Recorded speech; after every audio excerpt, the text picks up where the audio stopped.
ఎప్పుడు ప్రారంభమయ్యేది దేశంలోనే అతి పెద్ద ముఖాముఖి చర్చ ఆప్కి అదాలత్ మీ రజత్ శర్మ.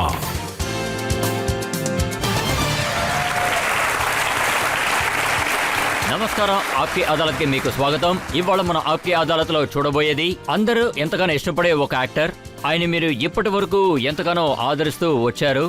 గత 14 సంవత్సరాలుగా ఆయన ప్రతి సినిమాని మీరు విజయవంతం చేస్తూ వచ్చారు. ఈ స్టార్ ఆయనకు నచ్చినట్టు సినిమాలు తీస్తూ ఉంటారు. ఈ స్టార్ ఒక్కొక్కసారి విచిత్రమైన వేషాల్లో మీకు కనిపిస్తూ ఉంటారు. Please welcome Aamir Khan.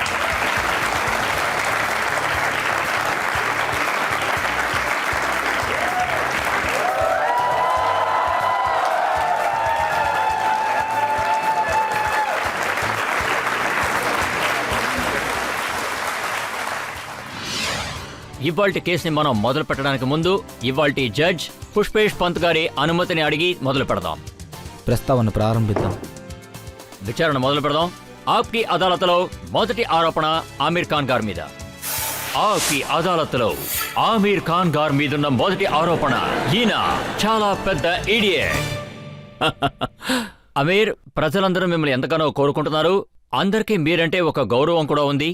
కానీ ఫిలిం ఇండస్ట్రీలో ఉన్నవాళ్ళు, క్రిటిక్స్గా ఉన్నవాళ్ళు మీరొక పిచ్చోడని నాకు ఎప్పుడూ చెప్తూనే ఉంటారు. ఈయన చాలా మ్యాడ్ అని చెప్తూ ఉంటారు. చాలా వ్యత్యాసమైన వాళ్ళు చెప్తూ ఉంటారు. కొంతమంది అయితే మీకు స్క్రూ లూస్ అయిందని చెప్తూ ఉంటారు.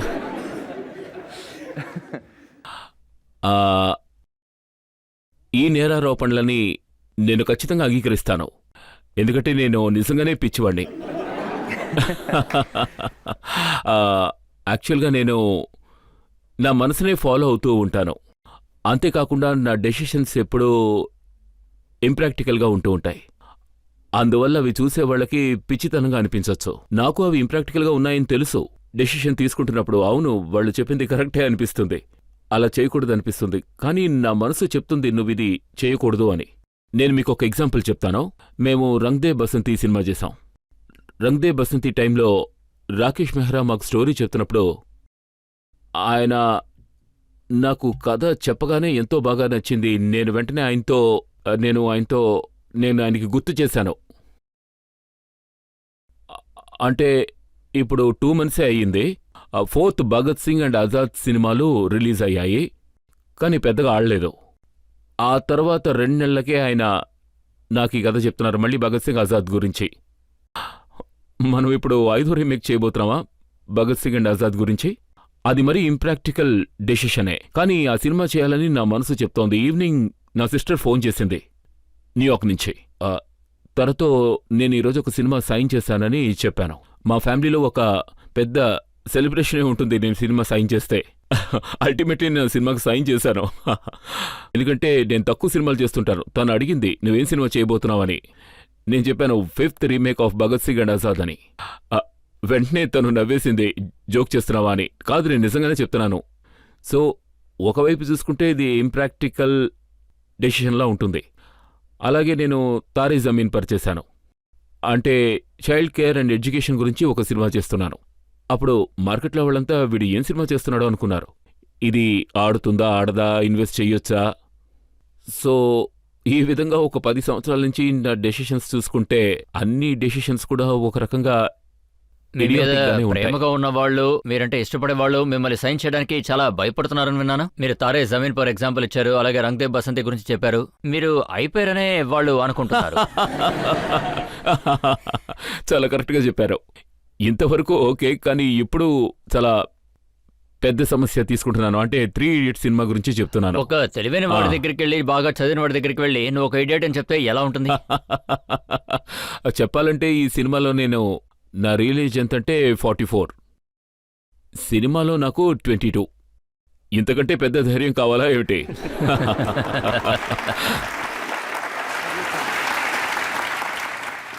సో ఒక పెద్ద స్టూపిడ్ డెసిషన్ తీసుకున్నాం. ఏం జరుగుతుందో చూద్దాం, మీరే చెప్పండి. ఇక్కడ కూర్చున్న వాళ్ళందరూ కూడా మీ వయసు 22 అనే చెప్తున్నారు. కాదు, నేను యాక్చువల్లీ నేను షూటింగ్లో ఉన్నప్పుడు 3 Idiots షూటింగ్లో ఉన్నప్పుడు నేను డైట్ విషయంలో చాలా సీరియస్గా ఉండేవాడిని. ఇప్పుడు షూటింగ్ కంప్లీట్ అయిపోయింది. సో నేను రిలాక్స్ అయిపోయాను. ఇప్పుడు బాగా తింటున్నాను, మీరు తాగుతున్నాను. చాలా తాగారు, తిన్నారు గజనీ సినిమా కోసం. తాగి తిన్న తర్వాత బాగా కొట్టారు. అవును, అవును. అది కూడా చూసుకుంటే ఈ సినిమాలో నేను యాక్షన్ చేయబోతున్నట్టుగా నేను నా ఫ్రెండ్స్కి చెప్పాను. ఒక్కడూ నమ్మలేదు. నువ్వేంట్రా యాక్షన్ చేయడమేంటి అన్నారు. 20 మందిని కొడితే ఎవరు ఒప్పుకుంటారు, పబ్లిక్ ఖచ్చితంగా నమ్మరు అని చెప్పారు. లేదు, నేను బాడీ పెంచబోతున్నానని చెప్పాను. వాళ్ళంతా నాతో నీకది సాధ్యమో లేదో మాకు తెలీదు అన్నారు. ఇది కూడా ఒక పెద్ద అన్యూజువల్ డెసిషనే. సో సినిమాలో రిక్వైర్మెంట్ ఉన్నందువల్ల అలా ఎలా చేశాను. చేశారు? యాక్చువల్లీ నేను వెయిట్ ట్రైనింగ్ చేసిందే లేదు జీవితంలో. ఈ సినిమా కోసం నేను చేయాల్సి వచ్చినప్పుడు ఒక మంచి ట్రైనర్ని సెలెక్ట్ చేసుకుని ఆయనతో పాటు పనిచేయడం మొదలుపెట్టాను. ఆ ట్రైనింగ్ మొదలుపెట్టినప్పుడు నాకు అర్థమైంది నేను చేస్తున్నది చాలా కష్టమైన పని అని. ఎందుకంటే బాడీ బిల్డింగ్ అనేది ఓవర్ నైట్లో జరిగేది కాదు. It takes 4 to 5 years to develop proper body physique. 4-5 ఏళ్లు పడుతుంది. ఇప్పుడు షూటింగ్ అంత టైం లేదు. అందువల్ల నేను ఎంతో క్రేజీగా ఆ పని మొదలుపెట్టాను. ఒక రోజుకి 3-3.5 గంటలు వర్కౌట్ చేసేవాణ్ణి. అది ఎంతో స్ట్రెయిన్ఫుల్ వర్కౌట్. వారంలో 6 రోజులు వర్కౌట్ చేసేవాణ్ణి. దాని ద్వారా ఎన్నో విషయాలు నేను నేర్చుకున్నాను. ఈ బాడీ బిల్డింగ్ చేసే వాళ్ళకి డైట్ చాలా ఇంపార్టెంట్ విషయం. మనం తీసుకునే ఫుడ్ బ్యాలెన్స్ డైట్గా ఉండాలి. అదేవిధంగా రెస్ట్ ఎంతో ముఖ్యం. 8 గంటల సేపు నిద్ర ఎంతో అవసరం మంచి ఫిజిక్ రావాలంటే.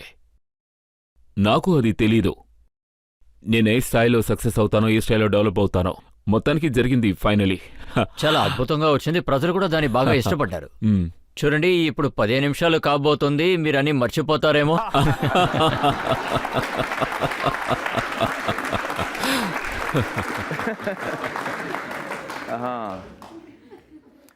మీకు చెప్పాలి రజిత్ గారు, ఇది చాలా ముఖ్యమైన విషయం.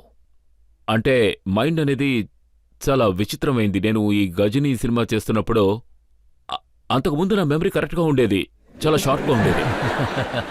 కాదు, నేను జోక్ చేయడం లేదు. గజనీ సినిమా చేసిన తర్వాత నా మెమరీ బాగా వీక్ అయిపోయింది. అంటే కొంతమంది పేర్లు గుర్తుండడం లేదు. నేను కార్ డ్రైవ్ చేస్తున్నప్పుడు బయలుదేరిన వెంటనే ఎక్కడికి వెళ్తున్నాం అనేది కూడా మర్చిపోతున్నాను. నేను ఫోన్ చేసి మాట్లాడుతుంటే ఇంకెవరో మాట్లాడేవారు. అప్పుడే చూసేవాడిని ఎవరికి ఫోన్ చేశాను నేను అని. సో ఇవన్నీ జరిగాయి. ఆ పేర్లనంటే మీరు ఒంటి మీద రాసుకోలేదా ఏంటి? ఇప్పుడు ఇంక అదొకటే చేయాలనుకుంటాను.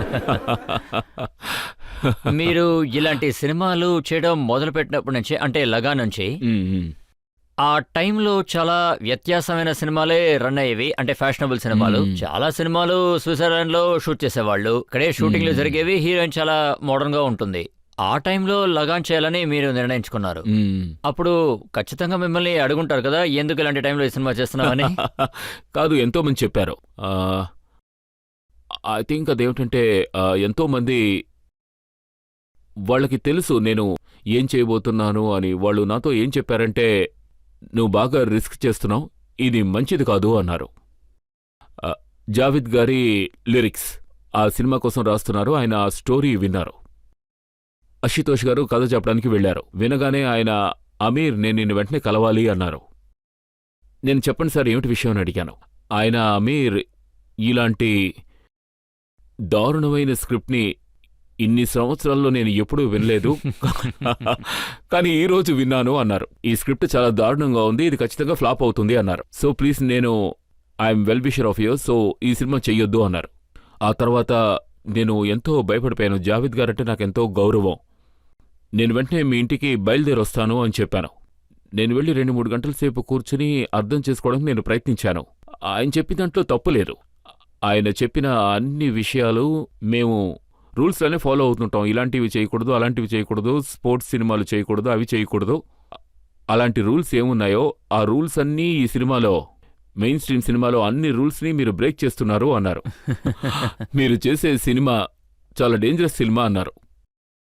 నేను ఆయనతో, జావేద్ గారు మీరు చెప్పింది కరెక్టే, తప్పు కాదు, కానీ నా మనసు కనిపిస్తోంది ఇది మంచి సినిమా చెయ్యాలి అని. సో నేను దీన్ని అనుకున్నట్టుగానే చెయ్యాలనుకుంటున్నాను అని చెప్పాను. సో మీకు ఈ సినిమా నచ్చక లిరిక్స్ రాయడం మీకు ఇష్టం లేకపోతే నేను మిమ్మల్ని రిక్వెస్ట్ కూడా చేయలేను. అందుకైనా నేను సూసైడే చేసుకుంటాను అంటే నేను మీకు హెల్ప్ చేస్తాను అన్నారు. కానీ ఆ సినిమా పూర్తయ్యాక ఆయనకు బాగా నచ్చింది. గత 15 సంవత్సరాలు చూసారంటే మీరు 14 సినిమాలు చేశారు, 13 బాగా ఆడాయి. అందులో ఒక సినిమాకి మీరు బాగా కష్టపడ్డారు, పెద్దగా మీసం కూడా పెంచారు, జుట్టు కూడా ఎక్కువ పెంచుకున్నారు. మంగల్ పాండే మీరు చెప్పింది కరెక్టే. ఏదో ఒక చోట నరేషన్ విషయంలో వెనకబడి ఉండొచ్చు, కథ చెప్పడంలో. కానీ ఆ స్టోరీ నా మనసుకి బాగా దగ్గరగా ఉంది.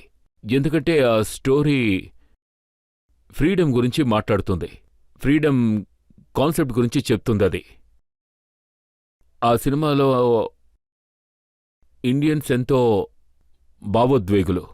ఫ్రీడమ్ రాకముందు ఏం జరిగిందంటే బ్రిటిషర్స్ మనల్ని పరిపాలిస్తూ ఉండేవారు. వాళ్ళని చెప్పుతో కొట్టి తరివేయాలనుకున్నాం. ఆ సినిమాలో అది ఉండదు, ఎందుకంటే historically Mangal Pandey was hanged. మనం అది మార్చడం కుదరదు. ఒకవేళ ఆడియన్స్కి అది డిసప్పాయింట్మెంట్ కావచ్చు ఆడియన్స్ వైపు నుంచి.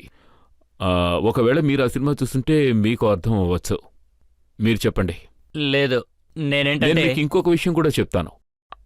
అది నా అంటే నేను చేసిన సినిమాల్లో, ఆడిన సినిమాల్లో అదొకటి. కానీ ఆ సినిమా బిజినెస్ నా సినిమాలో బాగా ఆడిన సినిమాల కంటే 2-3 రెట్లు ఎక్కువగానే అయ్యింది. ఓహో. నా ఆడనటువంటి సినిమా ఇంత బిజినెస్ చేయడం నాకు సంతోషమే. నేనేంటంటే మీరు ఓడిపోయిన దాని గురించి కాదు, నేనేంటంటే మీ పిచ్చితనం ఉంది కదా. యాక్చువల్లీ ఇదేమీ కొత్త కాదు. అవును, నేను ఒక బెట్ కాచాను చెప్పండి. కొన్ని చెప్పండి. సంవత్సరాల క్రితం. చెప్పండి. అప్పుడు నేనేం విన్నానంటే ఒక అమ్మాయి రోల్ కోసం మీరు బాడీ అంతా వ్యాక్సింగ్ చేసుకున్నారట. Correct, correct. ఇలాంటివన్నీ నేను చేశాను. మంగళ పాండేలో జుట్టు పెంచుకున్నాను, మీసాలు, జుట్టు ఇవన్నీ నేను పెంచుకున్నాను. నాకు గుర్తుంది. ఆ అవును, సినిమా పేరు అవును. గులాం. ఆ సినిమాలో మీరు పరిగెత్తే ట్రైన్ ముందు జంప్ చేసి చివరి నిమిషంలో ఎస్కేప్ అయ్యారట. కరెక్ట్. అది చెప్పాలంటే నా పిచ్చితనమే. యాక్చువల్లీ నేను అటువంటి పని చేయకూడదు. ఇలాంటివి మీరు అసలు ఎన్ని చేశారు? రాజా హిందుస్థానీ సినిమాలో మీరు వోడ్కా చాలా ఎక్కువ తాగారు, మామూలుగా అయితే మీరు ఎక్కువగా తాగరు. అవును, అలాంటి సీన్ ఉంది. బాగా తాగేసి వచ్చి ఆ రాజా అనే క్యారెక్టర్ ఎమోషనల్ అవుతాడు. బాగా తాగొచ్చి పార్టీలో అందరి ముందు. అంతకుముందు నేను ఎప్పుడూ తాగిందే లేదు. సో తాగకుండా ఈ సీన్ ఎలా చేయాలని ఆలోచించాను. నాకంత కాన్ఫిడెన్స్ లేదు. ఒక దారుణమైన షాట్ ఇవ్వకూడదని నేను ఆలోచిస్తూ ఉంటాను. ఒకవేళ ఒకడు తాగితే, జీవితంలో నేను ఒక్కసారి కూడా తాగిందే లేదు. నేను ఆ సీన్ ఎలా చేస్తానో నాకు అర్థం కాలేదు. నేను డైరెక్టర్తో చెప్పాను, నేను పని చేస్తాను, తాగేస్తాను అని. అందువల్ల అలా తాగడం చేత మత్తు అదే ఎక్కిపోతుంది. ఆ తర్వాత యాక్ట్ చేయవలసిన అవసరమే ఉండదు అని. తర్వాత పని కూడా తేలికైపోతుంది కదా. కానీ ఆయనకేమో భయం, మీరు తాగి 3వ గ్లాస్ తర్వాత తాగి ఫ్లాట్ అయిపోయారంటే ఆ తర్వాత షూటింగ్ ఎలా చేసుకోవాలి అని అడిగారు. సరే తాగండి, ఏం జరుగుతుందో చూద్దామన్నారు. మీరు నమ్మరు, ఒక ఫుల్ బాటిల్లో బ్యాలెన్స్ ఇంతే ఉంది. అంతా తాగేశాను. రోజు మొత్తం షూటింగ్ జరిగింది. షూటింగ్ ఏమో ఒక 8 గంటల పాటు జరిగింది. ఎవ్రీ హాఫ్ అన్ అవర్కి ఆ కుర్రాడు ఆ గ్లాస్ తీసుకొచ్చి ఇచ్చేవాడు.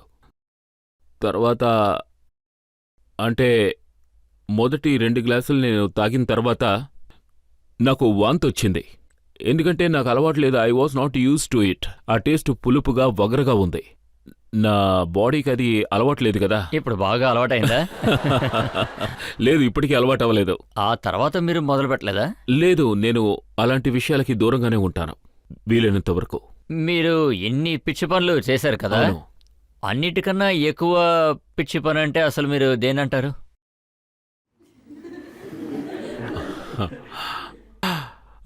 మీకేమనిపిస్తోంది? గజనియా? అవునా? అన్బిలీవబుల్గా ఉందా? కానీ అందులో పిచ్చితనమే ఉంది. లేకపోతే మీరు మీకు తగిన క్యారెక్టర్ ఇంకా రాలేదని అనుకుంటున్నారా? కాదు, ఐ థింక్ నేను తీసుకునే డెసిషన్స్ అన్నీ సినిమాల్లో డిఫరెంట్గానే ఉంటాయి. నాకు సంబంధించి ఓ సినిమాలో సంతోషం దక్కిందంటే, నేను చేసిన పెద్ద పిచ్చి పనని మీ భాషలో చెప్పాలంటే, అది తారే జమీన్ పర్. ఎందుకంటే ఆ సినిమా కథ విన్నప్పుడు నేను ఎంతో ఏడ్చేశాను. ఆ తర్వాత నాలో ఆ ఫీలింగ్స్ కలిగి వాటిని అందరితోనూ పంచుకోవాలనుకున్నాను. నా ఇండియన్ ఆడియన్స్కి వాటిని షేర్ చేసుకోవాలనుకున్నాను. నేను ఫీల్ అవుతున్నట్టు వాళ్ళు ఫీల్ అవ్వాలనుకున్నాను. అందులో హీరోయిన్ లేదు, ఒక చిన్నపిల్లాడి కథ, చైల్డ్ అండ్ ఎడ్యుకేషన్ గురించిన సినిమా. ఎంతోమంది అడిగారు, నువ్వు డాక్యుమెంటరీ చేస్తున్నావని. లేదు, సినిమా చేస్తున్నాను అని చెప్పాను. డిస్లెక్సియా గురించిన సినిమా అని చెప్పాను. డిస్లెక్సియా అంటే ఏమిటి అని అడిగారు. యాక్చువల్లీ అది ఎంతో కష్టమైన ప్రాజెక్ట్ చేయడానికి, కానీ ఆడియన్స్ దాన్ని తీసుకున్న విధానం, ఎంతోమంది జీవితాలు మారిపోయాయి దానివల్ల. అంతేకాదు, ఈ కథ వల్ల ఎన్నో విషయాలు నేను కూడా తెలుసుకోగలిగాను. నేను పిల్లల్ని భిన్నమైన దృష్టితో చూశాను. నా పిల్లల్ని నేను నా భిన్నమైన పద్ధతిలో చూశాను. నా వరకు ఇది ఎంతో ముఖ్యమైన సినిమా. కేవలం నాకు మాత్రమే కాదు, నా ఆడియన్స్ అందరికీ ఎంతో ముఖ్యమైన సినిమా అది. ఆ సినిమా ద్వారా సొసైటీలో ఒక మార్పు ఏర్పడింది, పిల్లల విషయంలో, ఎడ్యుకేషన్ విషయంలో. అది నాకు ఎంతో సంతోషాన్నిచ్చింది. ఒకరిలో మార్పు తీసుకొచ్చిందంటే అది నాకు ఎంతో, మనుషుల జీవితాల్లో మార్పులు వచ్చాయంటే అవి ఎంతో మంచిది కదా. సో నేను చేసిన పెద్ద పిచ్చి పనుల్లో ఇది కూడా ఒకటని చెప్పచ్చు.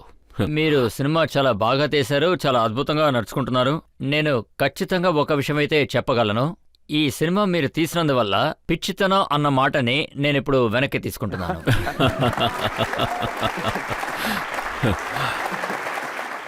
అది కెరియర్లోనే ఇలా వెనక్కి తీసుకోవడం ఇదే మొదటిసారి అనుకుంటాను. అవును.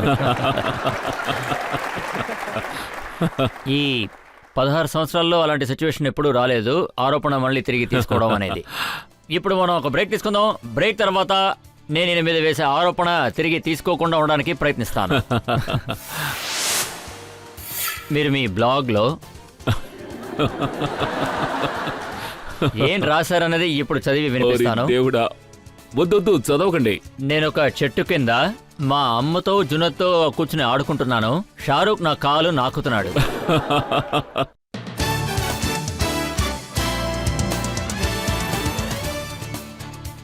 ఆప్కి అదాలత్లో మనం ఇవాళ కేసు నడుపుతున్నది ప్రజల తరపున ఆమీర్ ఖాన్ గారి మీద. ఆప్కి అదాలత్లో తర్వాత ఆరోపణ. ఆప్కి అదాలత్లో ఆమీర్ ఖాన్ గారి మీదున్న ఆరోపణ, జీనా అందరికన్నా చాలా తెలివైన వారు. ఆమీర్, మనం ఎప్పటి వరకు మంచి విషయాల గురించి మాట్లాడుకున్నాం, మీ సినిమాల గురించి మాట్లాడుకున్నాం. దీన్ని నేను ముంబై భాషలో చెప్పాలి అంటే మీరు కనిపించేంత అమాయకుడు మాత్రం కాదు. మీరు ఒక్కోసారి ఒక్కోలా చెప్తున్నారు. నేను పిచ్చివాడిని అంటున్నారు, ఇంకోసారేమో తెలివైన వాడిని అంటున్నారు. మీకు నేను ఎగ్జాంపుల్ ఇస్తాను. ఇవ్వండి ఇవ్వండి. ఈ మధ్య కాలంలో రే సినిమా రిలీజ్ అయింది. అందులో సైఫ్ ఉన్నారు, కరీనా గారు ఉన్నారు. మీరు ఆ సినిమా ప్రీమియర్ షోకి వెళ్లారు. అప్పుడు మొట్టమొదటిసారిగా మీ గజనీ లుక్ ఏంటనేది ప్రజలకి తెలిసింది. అప్పుడు రేస్ పబ్లిసిటీ మొత్తం ఆగిపోయి మొత్తం అటెన్షన్ అంతా మీ మీదకి వచ్చేసింది. అలాగా.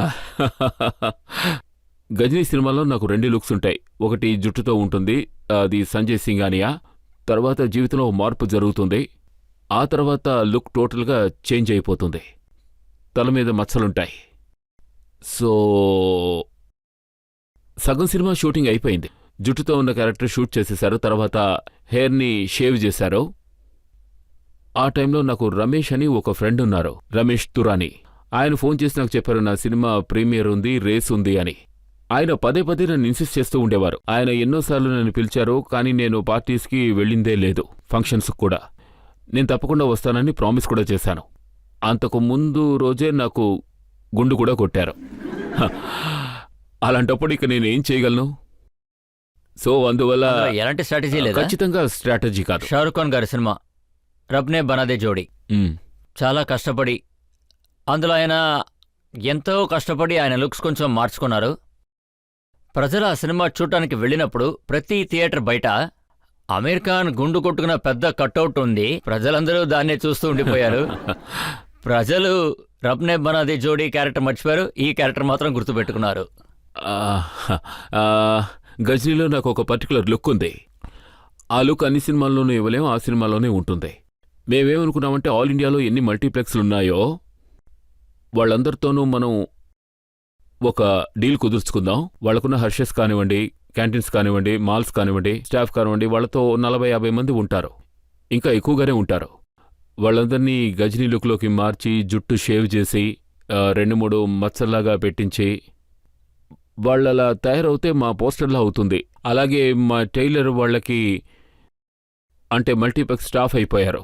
అదొక నావెల్ కాన్సెప్ట్, ఎక్కడ చూసినా గజనీ కనిపించాలి అని. ఇది చాలా మంచి ఐడియా, దీన్ని అమలు చేయాలని అనుకున్నాం. అలా చూసుకుంటే సినిమా రిలీజ్ అవడానికి ముందు ఇది ఖచ్చితంగా చేస్తాం. అప్పుడు మా సినిమా కంటే 2 వారాల ముందే షారూఖ్ సినిమా రిలీజ్ అయింది. దానికి మేమేం చేయగలం? షారూఖ్ అగెయిన్స్ట్గా మేమేమీ చేయలేదు. మేము మా సినిమాకి ప్రమోషన్, షారుఖ్ పబ్లిసిటీ ఖాన్ గారు చేస్తున్నాం. ఏమన్నారంటే, నేను ఇంత పెద్ద బ్రాండ్గా ఉన్నాను, అందుకని ఆమీర్ ఖాన్ గారు నన్ను వాడుకోవడానికి ప్రయత్నించారని అన్నారు. నా సినిమా రిలీజ్ అయినప్పుడు అది ఆయన పబ్లిసిటీగా వాడుకున్నారన్నారు. అవును, షారూఖ్ నాకు హెల్ప్ చేయడం మంచి విషయమే కదా.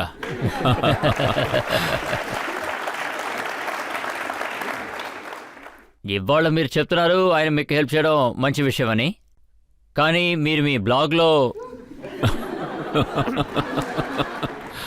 ఏం రాశారన్నది ఇప్పుడు చదివి ఓరి వినిపిస్తాను. దేవుడా, వద్దొద్దు చదవకండి. ఆమీర్ ఖాన్ గారు ఆయన బ్లాగ్లో ఏం రాశారంటే, అది నేను మీకు ఇప్పుడు చదివి వినిపిస్తాను. నేను ఒక చెట్టు కింద మా అమ్మతో జునత్తో కూర్చుని ఆడుకుంటున్నాను.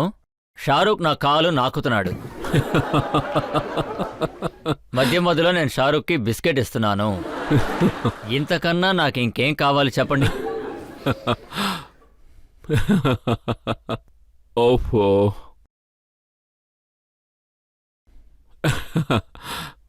నన్నేం చెప్పమంటారు రజిత్ గారు? నిజం చెప్పాలంటే ఇది కామెడీ కోసమే. అండ్ షారూఖ్ నన్ను ఎక్కువగా అంటే ఎప్పుడైనా ఫిల్మ్ఫేర్ నైట్స్ అప్పుడు, లేక ఇంకేమైనా షోస్లో, లేక అవార్డ్ ఫంక్షన్స్లో, అన్ని చోట్ల నన్ను బాగా ఏడిపిస్తూ ఉంటాడు. నాకు అది నచ్చుతుంది. ఫ్రెండ్ కాకపోతే ఇంకెవరు మనల్ని ఏడిపిస్తారు చెప్పండి? యాదృచ్ఛికంగా నేను, కిరణ్ పంచ్కెనీలో ఒక ఇల్లు కొన్నాం. ఆ ఇంట్లో కేర్ టేకర్స్ ఉంటారు కదా, వాళ్ళు గత 20 సంవత్సరాలుగా అక్కడ పనిచేస్తున్నారు. ఆనందిబాయ్ అండ్ బాపు వాళ్ళు కూడా ఇష్టపడ్డారు. ఒకవేళ మేం దానికి ఓనర్స్ అయితే వాళ్ళు అక్కడే ఉండాలని కోరుకున్నారు. అందుకు మేం కూడా ఒప్పుకున్నాం. వాళ్లకు ఒక కుక్క ఉంది, దాని పేరు షారూఖ్. నేనేం చేయగలను? చాలా చాలా సినిమాలో కాదు, విలన్ ఇలా నేను చెప్పారు. చెప్పేది వినండి. నేను చెప్పినట్టు నువ్వు చేయకపోతే నేను నీ పేరు మీద కుక్కను పెంచుతాను అని. సో నేను ఆ ఇల్లు కొంటున్నప్పుడు నాకు తెలీదు నేను ఆ ఇంటితో పాటు ఓ కుక్కను కూడా కొంటున్నాను అని. నాకు బొత్తిగా తెలీదు. నేను ఆ కుక్కను చూసినప్పుడు అదెంతో హ్యాండ్సమ్గా కనిపించింది. అవును,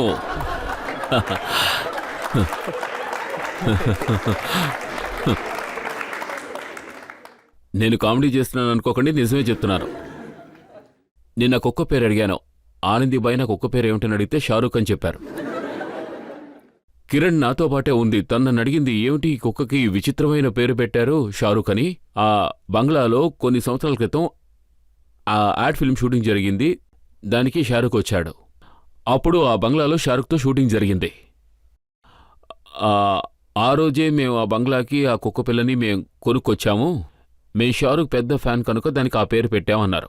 వాళ్ళు ఆ కుక్కకి షారూఖ్ పెద్ద ఫ్యాన్ కావడం వల్ల ఆ పేరు పెట్టారు. అనుకోకుండా షారూఖ్ కూడా అక్కడికి వచ్చారు.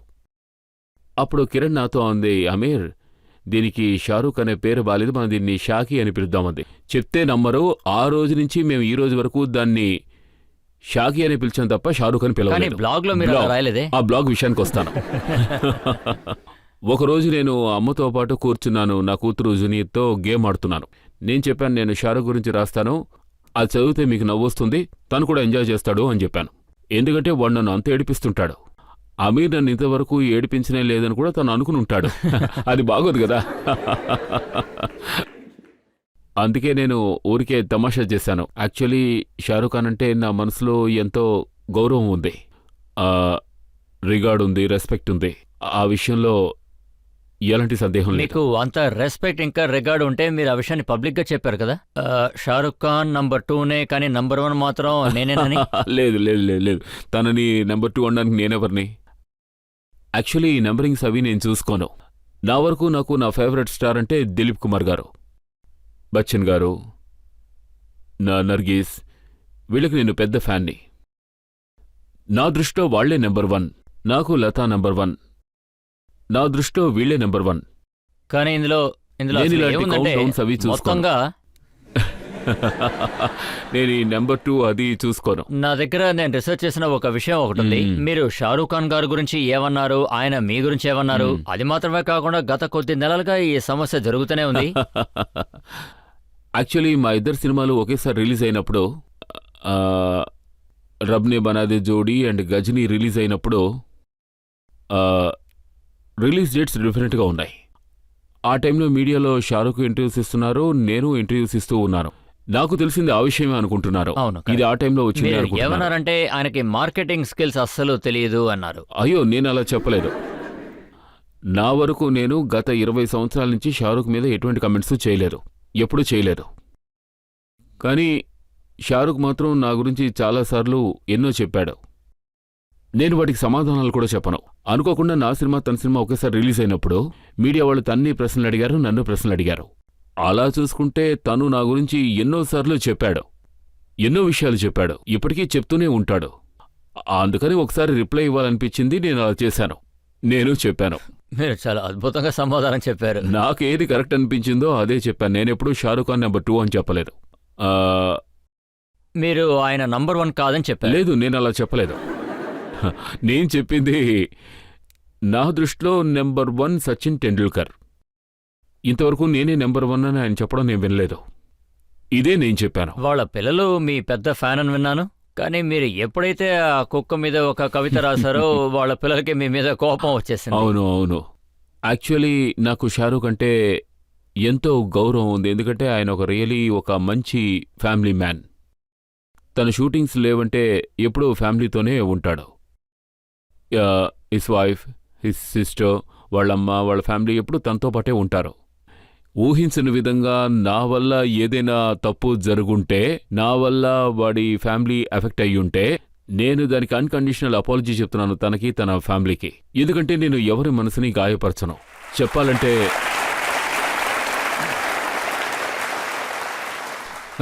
మీరు అమెరికా నుంచి వచ్చినప్పుడు, అవును, అంటే మీరు తిరిగి వచ్చేసినప్పుడు మిమ్మల్ని కంప్లీట్ గా బాడీ సర్చ్ చేస్తారని అడిగారు. నన్ను ఎవరు సర్చ్ చేస్తారని నేను ఒక ఇడియట్ అని మీరు చెప్పారు. దాంతో పాటు మీరు అసలు ఏం చెప్పారంటే, అంటే మీడియా వాళ్ళు ఎప్పుడూ మమ్మల్ని పట్టుకుంటూ ఉంటారు. మేమేమైనా రిప్లై ఇచ్చినా దాన్ని పట్టేస్తూ ఉంటారు.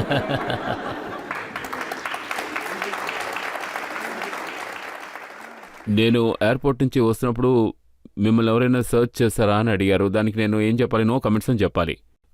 నేను సర్చ్ జరగలేదు. కానీ ఎందుకు జరగలేదు? నేను 8 గంటల ఫ్లైట్లో వచ్చాను, ఎందుకు సర్చ్ జరగలేదు అని అడిగారు. ఎందుకు జరగలేదంటే నేనేం చెప్పను. అప్పుడు నేను నా నోటుకు వచ్చింది చెప్పాను, ఎందుకంటే నేను ఇడియట్ని అని. ఇడియట్ని వాళ్ళు సర్చ్ చేయరు అని చెప్పాను. అయితే షారూఖ్ ఖాన్ గారు ఇంటెలిజెంట్ కాబట్టి ఆయన సర్చ్ చేశారని మీరు అంటున్నారా? చెప్పండి. లేదు లేదు లేదు, ఇది మీ మనసులో ఉన్న విషయం అనుకుంటాను, అందుకే చెప్తున్నారు. ఈ విషయం నిజమా చెప్పండి. ఇంతకు ముందు ఎప్పుడు మీరు జోక్ చేసేవారు కాదు, అలాగే రియాక్ట్ అయ్యేవారు కాదు. ఈ సమస్య మొదలైనప్పటి నుంచి మీరు షారూఖ్ ఖాన్ గారితో మాత్రమే కాకుండా ఇంకెవరి గురించి నేనేం చెప్పాను? సల్మాన్ ఖాన్ గారి గురించి మీరు అసలు ఏమన్నారు?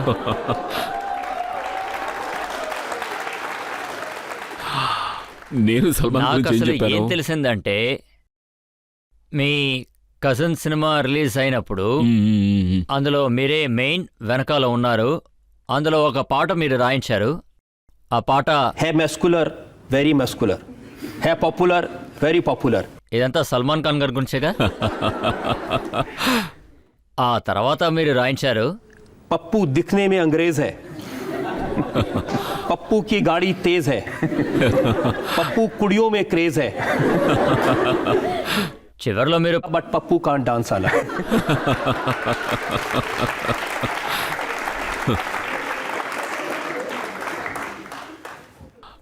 చూడండి, ఆ సినిమా నాదే, నిజమే, నేనే దాన్ని ప్రొడ్యూస్ చేశాను. ఆ సినిమాలో ఈ పాట కూడా ఉంది, కానీ అది సల్మాన్ గురించి కాదు. నాకు నేను ఆ తెలిసిన విషయం విషయం చెప్తాను. ఏంటంటే నిజంగానే ఈ పాట రాసింది మీరు. అది కూడా ఆయన కాదు, కాదు, కోసమే కాదు, రాశారని కాదు. ఉన్నాను. దాన్ని రాసింది అబ్బాస్. అంటే ఇది ఎంతో తప్పనే నేను చెప్తాను, ఎందుకంటే సల్మాన్ చాలా బాగా డాన్స్ చేస్తాడు. నేను తప్పుగా చెప్పానా? మీరు సల్మాన్ గురించి అన్ని విషయాలు చదివారు. తనంటే అమ్మాయిలకి క్రేజ్ అదే ఉంటుంది. నిజమే కదా. అన్నీ కరెక్టే. ఇంగ్లీష్ వాళ్ళ ఉంటాడు, చాలా స్టైల్గా ఉంటాడు, అలాగే డ్యాన్స్ కూడా చేస్తాడు. సో పప్పు సల్మాన్ అయ్యే అవకాశం లేదు.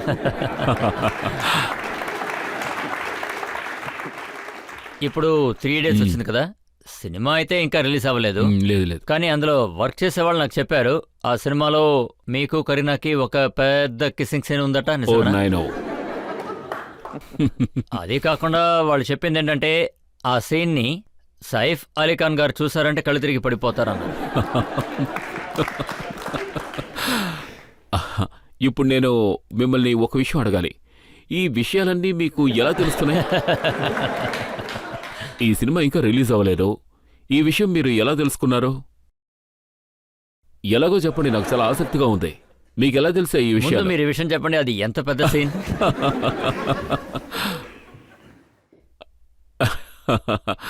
అంటే సినిమా చూసినప్పుడు మీకే అర్థం అవుతుంది. ఆ టైం నేను కౌంట్ చేయలేదు.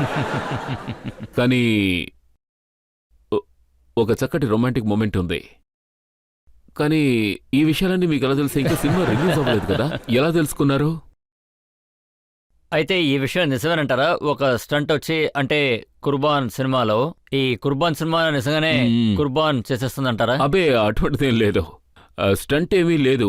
ఒకవేళ ఉండుంటే మా సినిమా ప్రోమోలో మీకు కనిపించేది. ప్రోమోలో మీరు చూసే ఉండరు. ఈ ప్రశ్న అడిగినందువల్ల మీకు తెలుస్తోంది. ఇప్పుడు మీరు ఈ విషయం సీరియస్ గా ఆలోచిస్తూ ఉంటారు. ఈ విషయం నాకెలా ఎవరు ఈ తెలిసిందా విషయం అని లీక్ ఏమన్నా? చేశారో నేను వెళ్ళి వాళ్ళు పళ్ళు రాలగొడతాను. ఎందుకంటే ఇది మా ప్లాన్ లో కూడా లేదు దీన్ని మేము యూజ్ చేయాలి అని. పైగా ఇది మా సినిమాలో సెల్లింగ్ పాయింట్ కూడా కాదు. మేము తీసిన సినిమా ఇలాంటి విషయాలకి కొంచెం డిఫరెంట్ గా అమ్మేసుకుంటాం. ప్రజల్ని దీని ద్వారా మేము రప్పిస్తాం. మా సినిమా స్టోరీ ఎంతో అద్భుతమైంది. అది నేను చెప్పి తీరాలి. ఈ సినిమాకున్న యూనిక్ పాయింటే దాని స్టోరీ. అద్భుతమైన స్టోరీ. డాక్టర్ రాజు గురించి చెప్పాలంటే ఆయన స్పెషాలిటీ ఏమిటంటే మిమ్మల్ని ఎంటర్టైన్ చేస్తారు, అలాగే మిమ్మల్ని ఎన్రిచ్ కూడా చేస్తారు. అంటే మీరు ఎంజాయ్ చేయడంతో పాటు కొన్ని విషయాలు కూడా అర్థం చేసుకోగలుగుతారు. ఆయన గాంధీగిరిని ఒక సినిమా తీశారు, మున్నాబాయ్ లగే రహో, మున్నాబాయ్ ఎంబీబీఎస్. ఈ సినిమాలకు ఆయన స్టోరీ రాసినప్పుడు కూడా చూస్తున్నప్పుడు ఎంతో ఎంజాయ్మెంట్ ఉంటుంది, ఎంటర్టైన్మెంట్ ఉంటుంది. అలాగే మనం ఒక మంచి విషయాన్ని కూడా నేర్చుకోవచ్చు. ఆ సినిమా వచ్చేంత వరకు మేము వెయిట్ చేస్తూ ఉంటాం. అలాగే అది ఎంత ఆ సీన్ పొడవైన ఎంత సీన్ పెద్దదని అడుగుతారు. ఇప్పుడు మనం ఒక బ్రేక్ తీసుకుందాం. బ్రేక్ తర్వాత ఆప్కి అదాలత్లో అమీర్ ఖాన్ గారి మీద ఉన్న ఆరోపణలు ఏంటో మనం చూద్దాం. ఫరా ఖాన్ సినిమా ఆ, ఇండస్ట్రీ మొత్తం అక్కడే ఉంది. షారుఖ్ ఖాన్ అందరినీ పిలిచారు ఆ పాటలో ఆ పాటలో. కానీ సినిమా ఇండస్ట్రీ మొత్తం ఒకే వ్యక్తి మాత్రం రాలేదు, అది అమీర్ ఖాన్. ఇలాంటి విషయాల్లో నేను ఫిట్ అవునని నాకు అనిపిస్తుంది. ఓ అయితే ఆస్కర్ కి లేదు లేదు, అటువంటిదేం లేదు.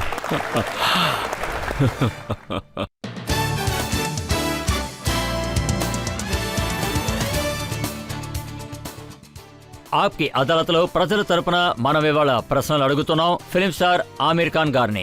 ఆప్కి అదాలత్లో తర్వాత ఆరోపణ. ఆప్కి అదాలత్లో ఆమీర్ ఖాన్ గారి మీదున్న తర్వాత ఆరోపణ. ఆయన చాలా ఆరోగెంట్. ఇక్కడ మీరు చాలా చక్కగా మాట్లాడుతున్నారు, ప్రజల ముందు ఎంతో ప్రేమగా మాట్లాడుతున్నారు.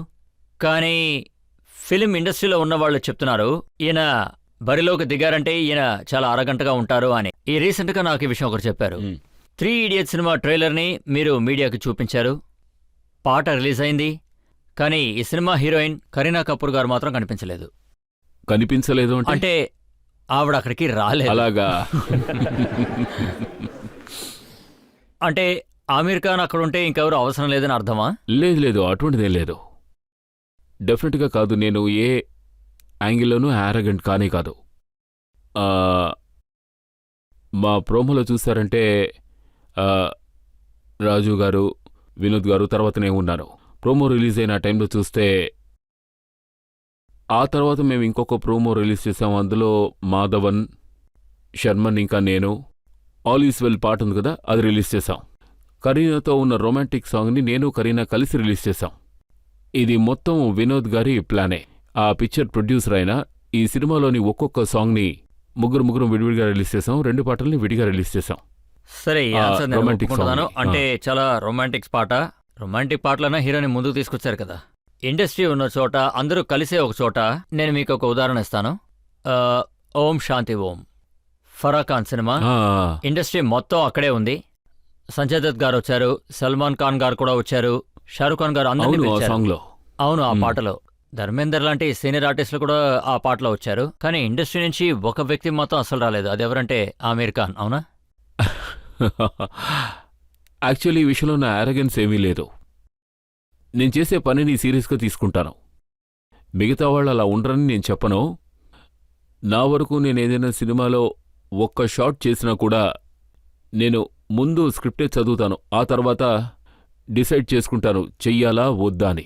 ఇప్పుడు వాళ్ళు ఒక పాట షూట్ చేస్తున్నారు, అందుకోసం నేను మొత్తం స్క్రిప్ట్ అడగడం ఏమన్నా బాగుంటుందా? నేను నా పనిని ప్యాషన్ అండ్ లవ్తో చేస్తాను.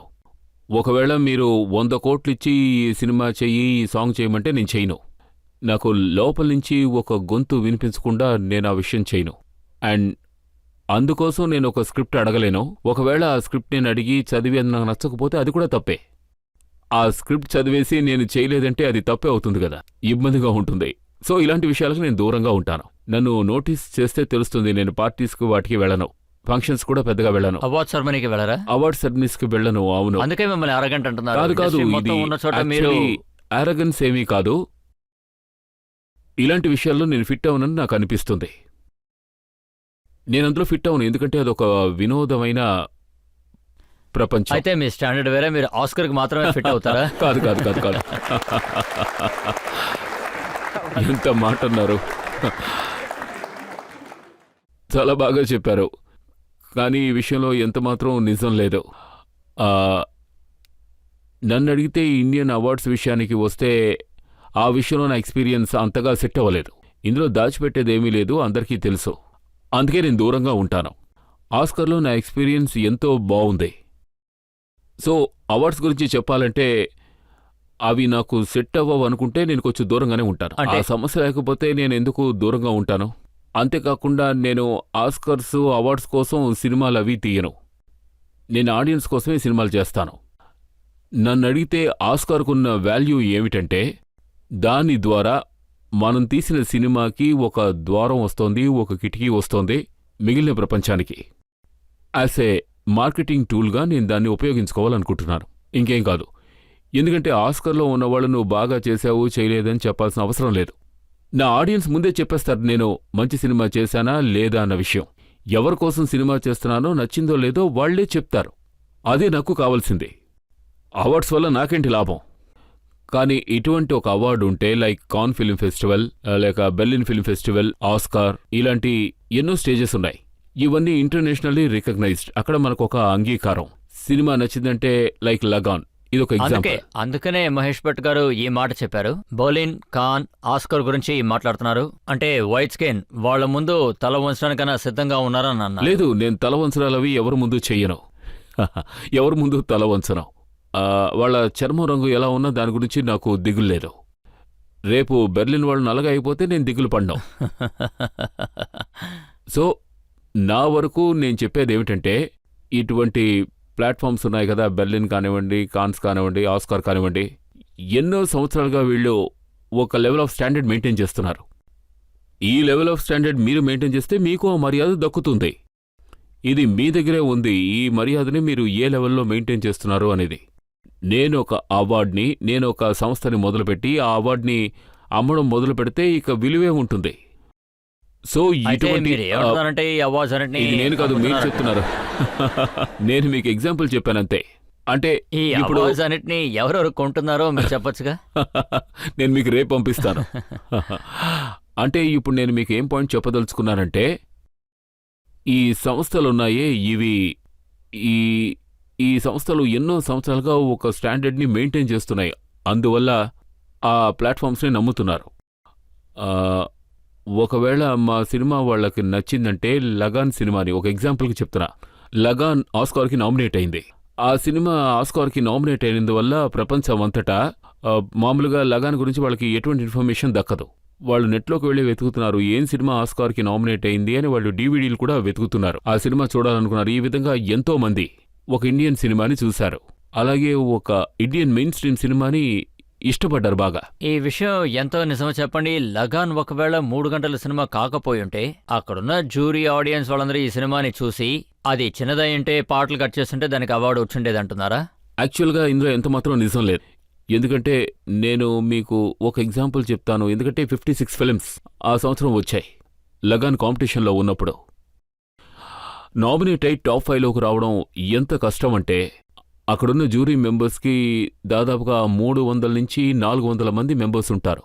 కేవలం 7-8 మంది ఉండరు. కాబట్టి అక్కడ ఉన్న 300-400 మందికి ఆ సినిమా నచ్చకుండా పోయిందంటే టాప్ 5లో వచ్చే అవకాశమే లేదు.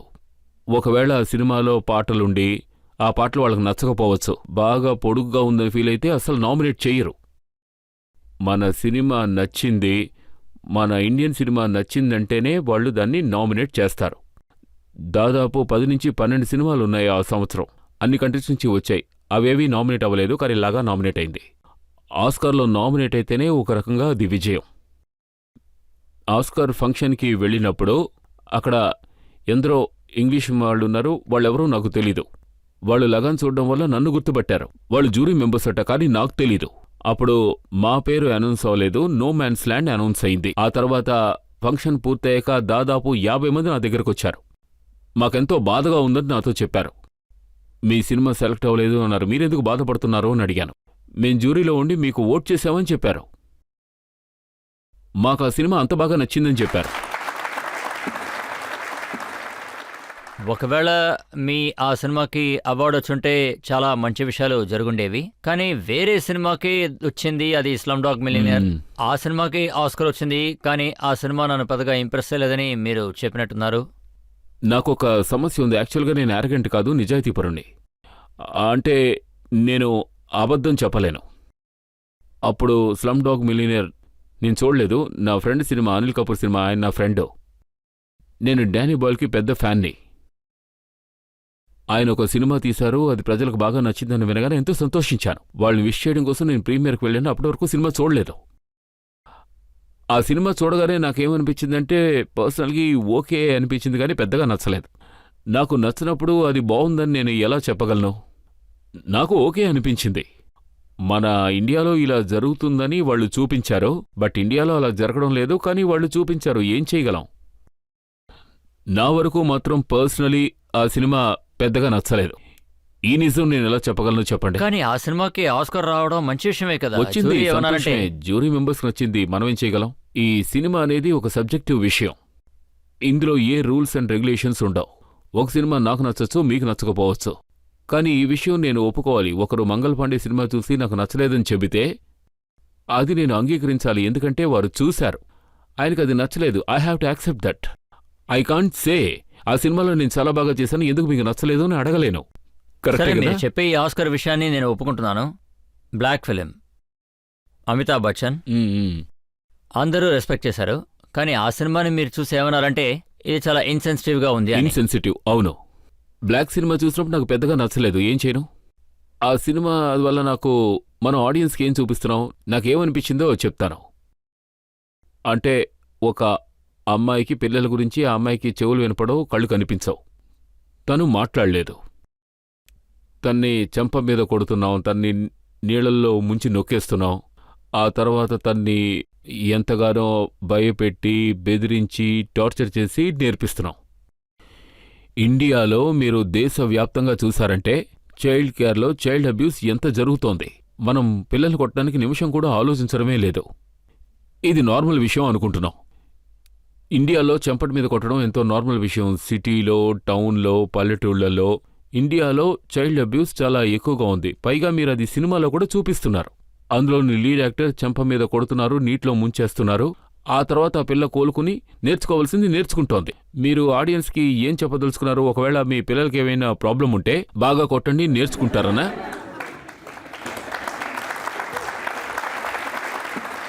ఒక బిడ్డకి చూడలేకపోవడం, వెళ్ళలేకపోవడం, మాట్లాడలేకపోవడం వంటి సమస్యలు ఉంటే వాళ్ళని బాగా కొట్టాలా? కొడితేనే వాళ్ళు దారిలోకి వస్తారా?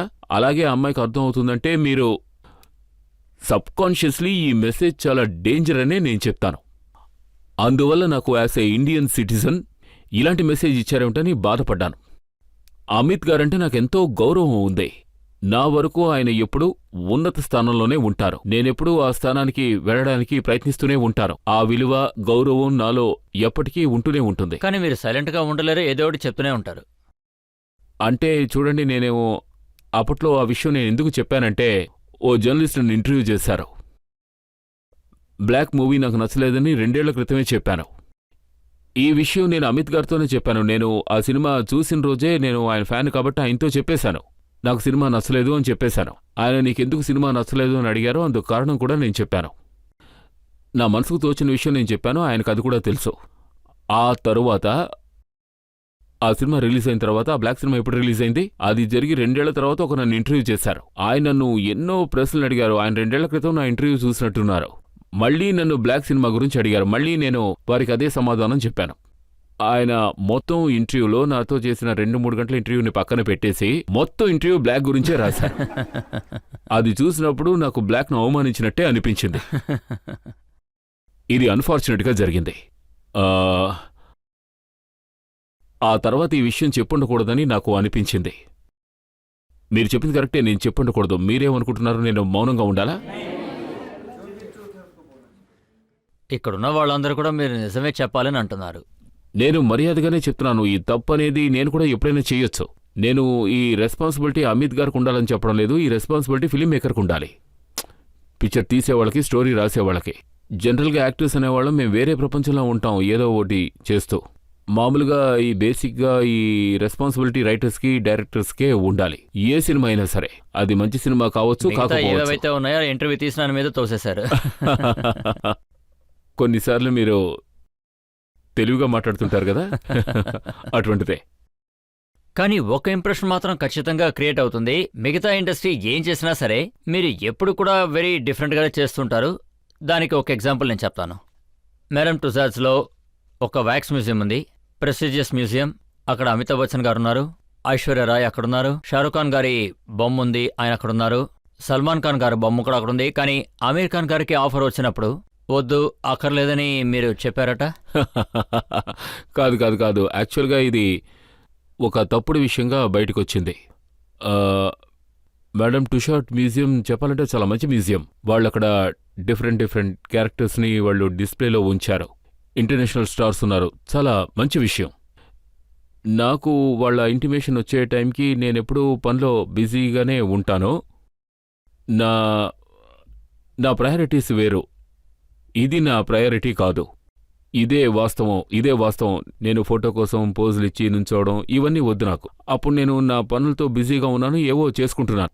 ఒకవేళ వేరే టైంలో అడుగుంటే నేను ఓకే చెప్పుండొచ్చేమో, నాకే తెలీదు. కానీ ఆ టైంలో నేను చాలా బిజీగా ఉన్నాను, నాకు అసలు టైం లేదని చెప్పాను. షూట్స్తో బిజీగా ఉన్నాను, నా వల్ల కాదు అన్నాను. సో నా ప్రయారిటీ ఏమిటంటే నేను చేసే పనిలో ఎంతో జాగ్రత్తగా ఉంటాను, ఏం చేయాలో చేయకూడదు అని. ఈ యారగన్స్ అనే నింద నా మీద మోపారు కదా, దానికి ముఖ్యమైన కారణం ఇది కూడా కావచ్చు. నేనేమైనా పని చేస్తున్నానంటే నా మొత్తం ఎనర్జీస్ ఆ ఒక్క పని మీదే ఎక్కువ ఫోకస్డ్గా ఉంటుంది. అందువల్ల నా చుట్టూ ఉన్న మిగిలిన పనుల్ని నేను టోటల్గా మర్చిపోతాను. నా ఫ్రెండ్ ఎవరైనా నాకు ఫోన్ చేస్తే నేను తీయను. వాళ్ళు అనుకోవచ్చు వీడు ఒక యారగంటు, వీడు ఫోన్ చేసినా తీయడు అని. యాక్చువల్లీ ఆ టైంలో నేను యారగంట్గా లేను, నా పని మీద నేను ఫోకస్డ్గా ఉన్నాను. నాకు పని చేయడానికి ఇంతకంటే మరో మార్గం తెలీదు. ఇది నేను పర్పస్గా చేయడం లేదు. సరే, మీరిప్పుడు చెప్పిన సమాధానాన్ని బట్టి ప్రజలు డిసైడ్ అవుతారు. వాళ్ళు మంచి తీర్పు చెప్పండి. అంటే మీరు నిజంగానే అరగంట కాదా అన్నది. కానీ ఇప్పుడు నా దగ్గర ఇంకొక ఆరోపణ ఉంది. మనం ఇప్పుడు ఒక బ్రేక్ తీసుకుందాం. బ్రేక్ తర్వాత ఆమీర్ ఖాన్ గారి మీద ఆరోపణ ఏంటో మనం చూద్దాం. రామ్ గోపాల్ వర్మ గారు కంప్లైంట్ చేశారు, ఏంటి నా ఇన్ని ప్రశ్నలు అడుగుతున్నారు అని. ప్రాణం తీసేశారు, ఇక మీద ఇంత పంచడం కష్టం అనేశారు. యాక్చువల్లీ రామ్తో నేను వర్క్ చేయలేదంటే అందుకంటే సంతోషం నాకు ఇంకేదీ ఉండదు.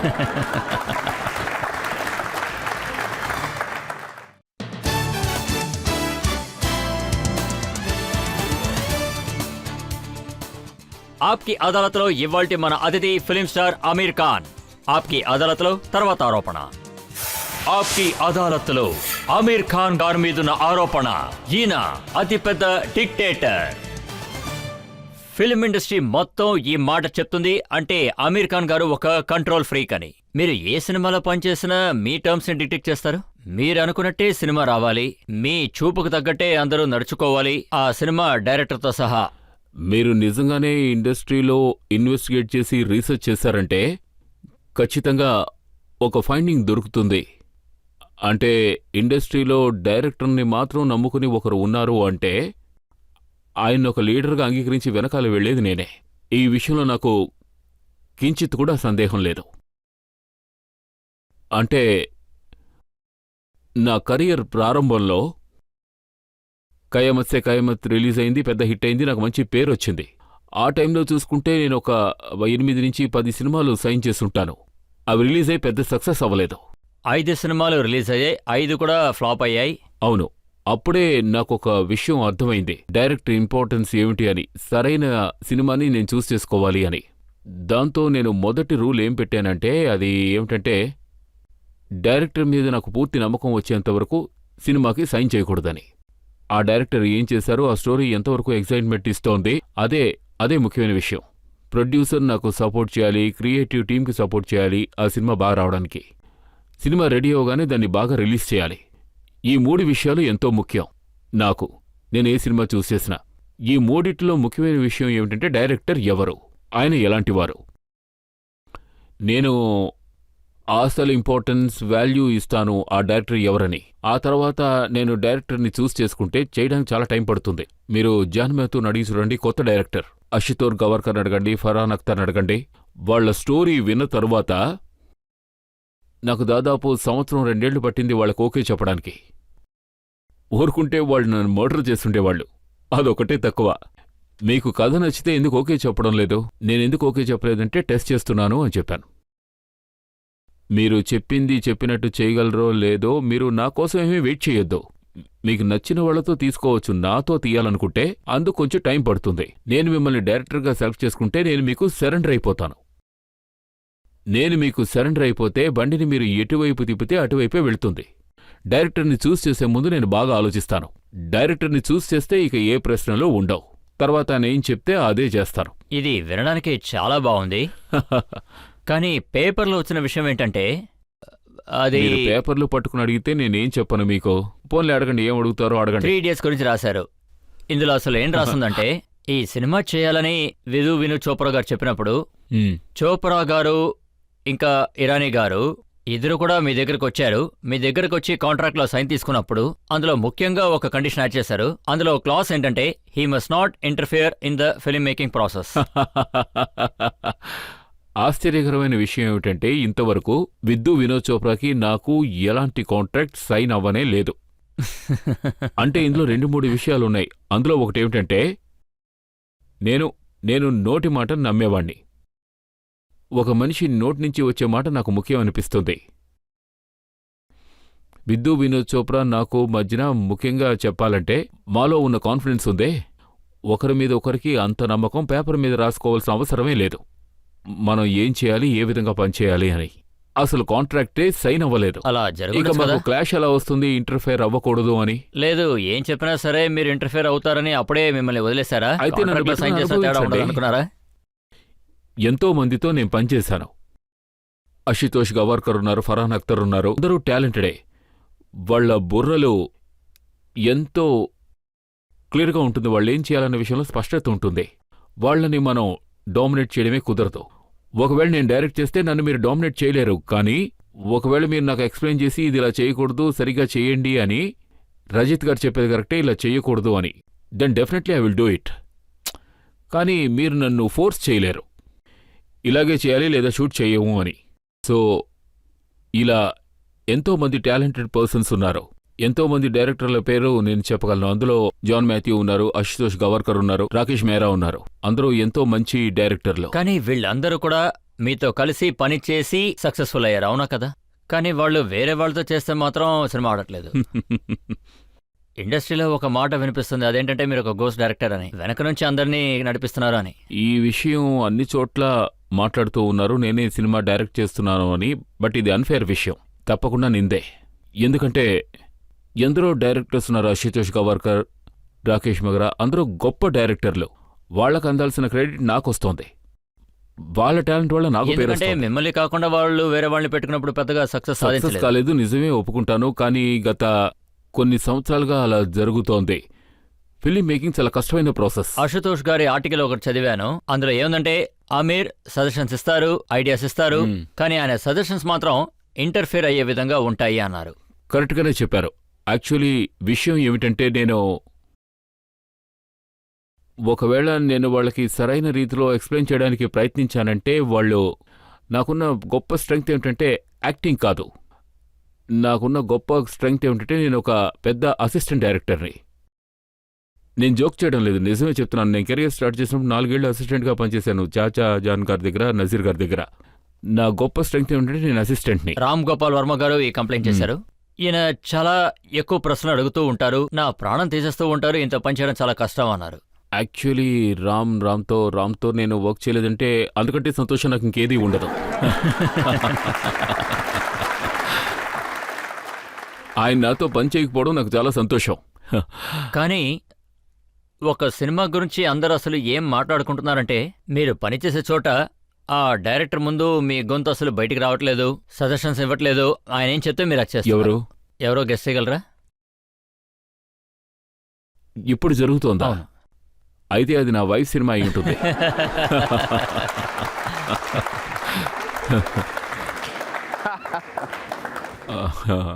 పాయింట్ కరెక్ట్గా పట్టేశారు. నేనేమనుకున్నానంటే ఆ సినిమాకి పెద్ద బడ్జెట్ లేదు, ఎక్కువగా డైలాగ్స్ లేవు, అది ఒక రకంగా మీకు ఒక పెద్ద హెల్పే అవుతుంది, అందుకని మీరు ఆ డైరెక్టర్ చెప్పేది వెనక తప్పట్లేదు. యాక్చువల్లీ నాకు తెలిసి ఇది నా మొదటి సినిమా అవుతుంది 20 సంవత్సరాల కెరియర్లో. అంటే నేను ఫిక్స్ చేసుకుంటూ ఉంటాను ఈ సినిమాలో నేను యాక్టర్గా ఉండాలి అని. ఇంతవరకు అటువంటి సినిమా రానలేదు. నేను ఆ సినిమాలో యాక్ట్ చేయాలని, వాళ్ళు యాక్ట్ చేయొద్దు అంటూ, ఈ సినిమాలో యాక్ట్ చేయొద్దు అంటున్నారు. నేను కిరణ్ స్టోరీ వినగానే నాకు అది బాగా నచ్చింది.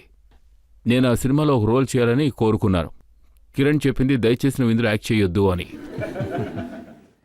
నాకు చాలా ఆశ్చర్యం అనిపించి ఎందుకని అడిగాను. తను చెప్పింది నువ్వు చాలా పెద్ద స్టార్వి, నాది చిన్న సినిమా అని, మీరు ఇందులో ఫిట్ అవ్వరు అంది.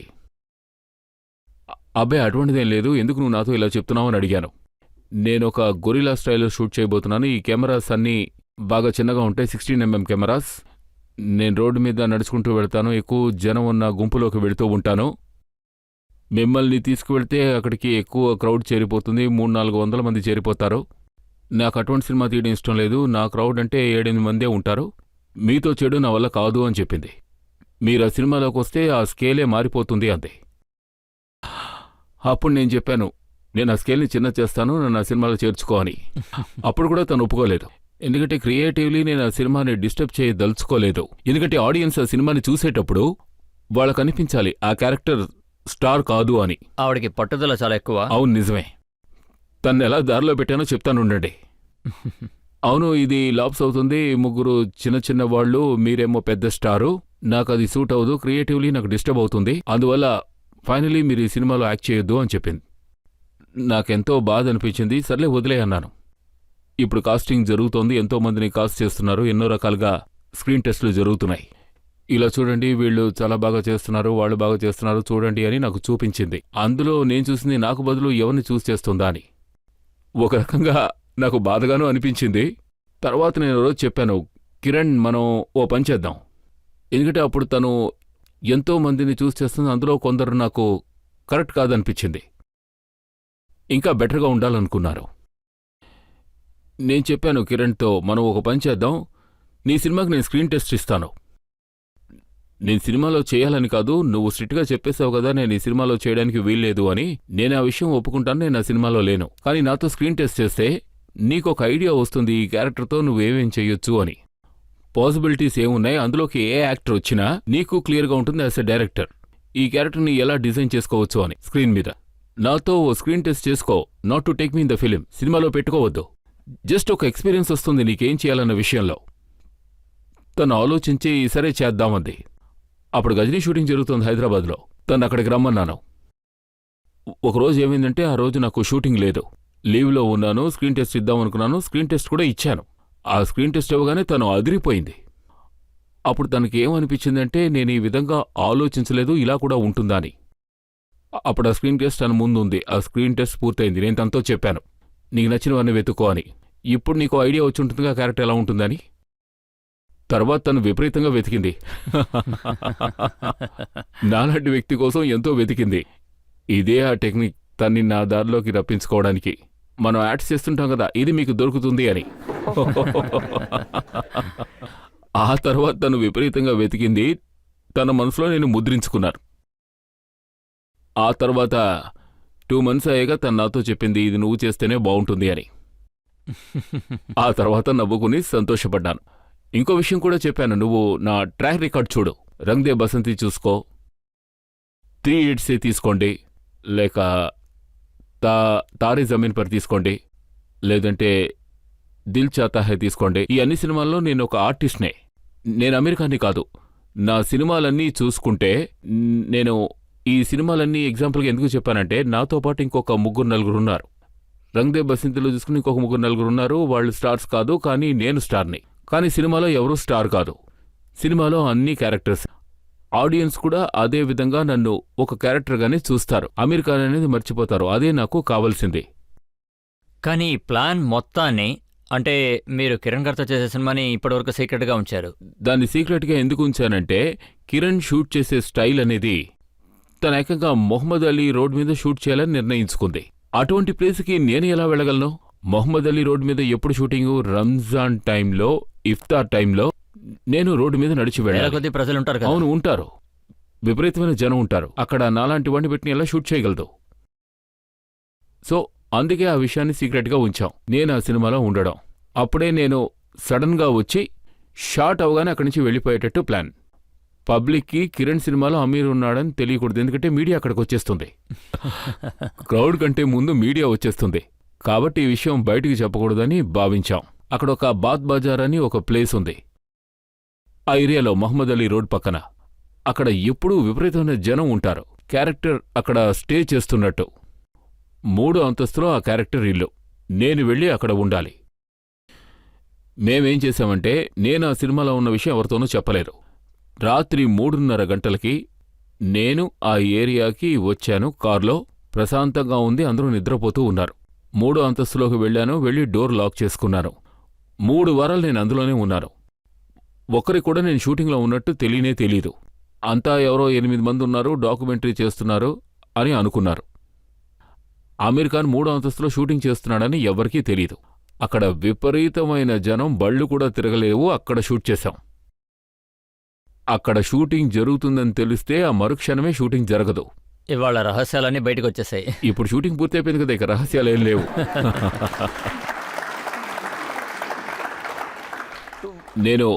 నేను బాగా ఎంజాయ్ చేశాను, ఎందుకంటే 3 వారాలు అక్కడే ఉన్నాను. అండ్ షూటింగ్ లేకపోయినా నేను అక్కడే ఉన్నాను. అక్కడ ఒక రూమ్ ఉంది, ఒక బాత్రూమ్ ఉంది. మరి డైరెక్టర్? నా మీటింగ్స్ అన్నీ ఎంతో ఎంటర్టైన్మెంట్గా ఉంటాయి. నాకు ఎన్నో మీటింగ్స్ ఉండేవి. వినోద్ చోప్రా, రాజు ఇరానీ వాళ్ళని మీట్ అవడానికి వచ్చేవారు.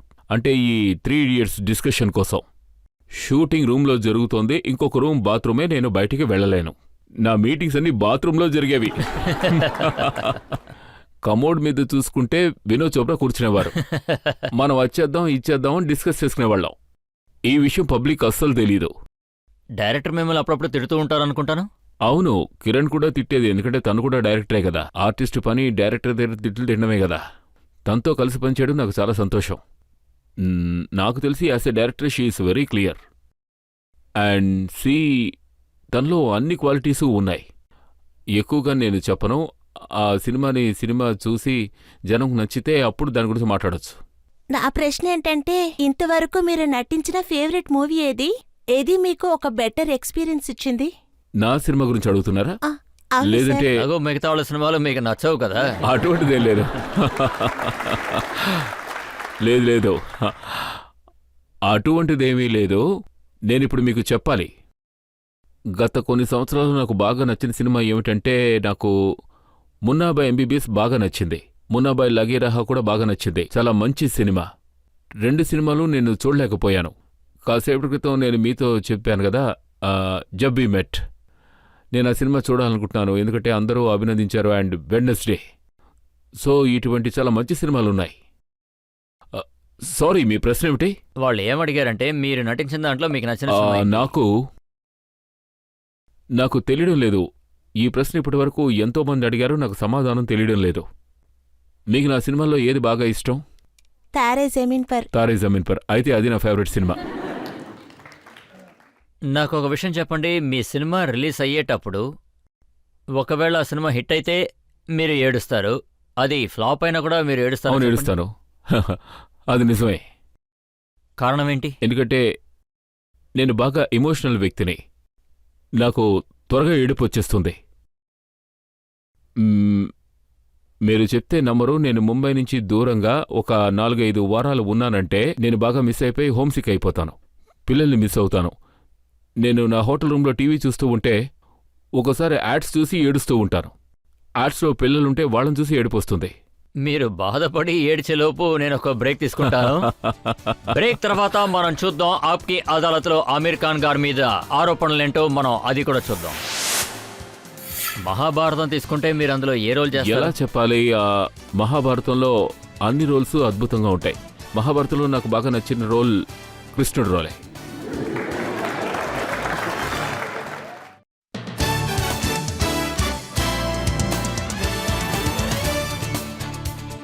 Welcome back. ఆప్కి అదాలత్లో ప్రజల ప్రశ్నలకి సమాధానాలు చెప్తున్నారు ఆమీర్ ఖాన్ గారు. ఆమీర్, సినిమాల గురించి నేను మిమ్మల్ని ఎన్నో ప్రశ్నలు అడిగాను, మీరు కూడా చక్కగా సమాధానాలు చెప్పారు. మీ ఫ్యామిలీలో ఉన్న వాళ్ళందరూ కూడా సినిమాకి సంబంధించిన వాళ్లే, ఫిల్మ్ మేకర్స్, డైరెక్టర్స్, యాక్టర్స్ అందరూ ఫ్యామిలీలో ఉన్నారు. నేను ఏం విన్నానంటే మీకు పొలిటికల్ కనెక్షన్స్ కూడా ఉన్నాయి. మౌలానా అబ్దుల్ కలాం గారి డిసెండెంటే మీరని కూడా విన్నాను. అవును అవును నిజమే, ఈ మాట నిజమే. అందుకనే అప్పుడప్పుడు మీకు రాజకీయ జబ్బు అంటుతూ ఉంటుందా? అటువంటిదే లేదు. నాకు రాజకీయాల్లో పెద్ద ఆసక్తి లేదు అండ్ పాలిటిక్స్కి దూరంగానే ఉంటాను. ఇప్పుడే మీరు చెప్పిన ఒక విషయం గురించి నేను చదివాను. సెంట్రల్ ఇన్ఫర్మేషన్ కమిషనర్ ఎవరుండాలి అన్న విషయం గురించి మీరు ప్రైమ్ మినిస్టర్ గారికి లెటర్ రాశారట. కిరణ్ బేడి గారి పేరు. అవును అవును నిజమే. యాక్చువల్గా ఇందులో ఎలాంటి పొలిటికల్ యాంగిల్ అంటూ ఏం లేదు. నేను ఒక ఎంటర్టైనర్ని, ఎప్పుడూ ఎంటర్టైనింగే ఇస్తూ ఉంటాను జీవితాంతం. ఈ ఒక్క విషయాన్నే నేను ఆస్వాదించి చేస్తున్నాను. దీంతో పాటు నాకేమనిపిస్తోందంటే నేను ఒక బాధ్యతాయుతమైన ఈ దేశానికి చెందిన పౌరుణ్ణి. నా తరఫున నేనొక్కడే కాదు, మనం అందరం మన గొంతు ఎత్తాలి మనకేమైనా అనిపిస్తే. నాకు సంబంధించిన వరకు ఏంటంటే వయసు అయ్యే కొద్దీ వాళ్ళు ముసలోళ్ళే అవుతూ ఉంటారు. కానీ మీరు అలా అవ్వట్లేదే, మీ రహస్యం ఏంటి?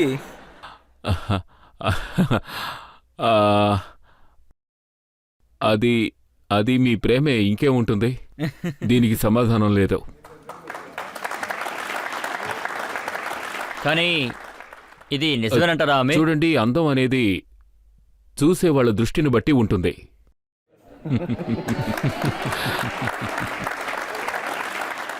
ఈ అందాన్ని అలాగే యవ్వనాన్ని మెయింటైన్ చేయడానికి మీరు మీ బాడీని ఏదైనా టార్చర్ చేస్తూ ఉంటారా చెప్పండి? యాక్చువల్లీ టార్చర్ అని చెప్పలేము. టార్చర్ అంటే గజనీలో జరిగింది. కానీ నేను నా గురించి ఇంతవరకు అర్థం చేసుకున్న విషయం ఏమిటంటే, ఎన్నో సినిమాలు చేశాను, ఎన్నోసార్లు బాడీ చేంజ్ చేశాను, బాడీ ద్వారా ఎక్స్పెరిమెంట్ చేశాను. 2-3 విషయాలు బాగా అర్థం చేసుకున్నాను. అవి అందరికీ చెప్పాలనుకుంటున్నాను, షేర్ చేసుకోవాలనుకుంటున్నాను. మనకి డైట్ అనేది ఎంతో ఇంపార్టెంట్. మీరెప్పుడూ ఫ్రెష్ ఫుడ్డే తినాలి, బ్యాలెన్స్డ్ ఫుడ్ తినాలి. ప్రోటీన్, ఫ్యాట్ అండ్ కార్బోహైడ్రేట్స్, ఈ 3 పదార్థాలు బాడీకి ఎంతో అవసరం.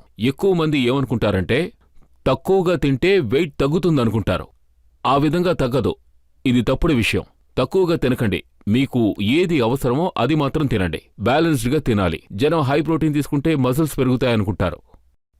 హై ప్రోటీన్ తీసుకుంటే మీ లివర్, కిడ్నీ అవి డ్యామేజ్ అవుతాయి. ఆ విధంగా తినకూడదు. బ్యాలెన్స్డ్గా తినాలి. ఒక మనిషికి ఫ్యాట్ కూడా ఎంతో అవసరం. ఎంతోమంది ఫ్యాట్ని పూర్తిగా అవాయిడ్ చేయాలని నూనె కూడా తినరు. అది కూడా చాలా తప్పు.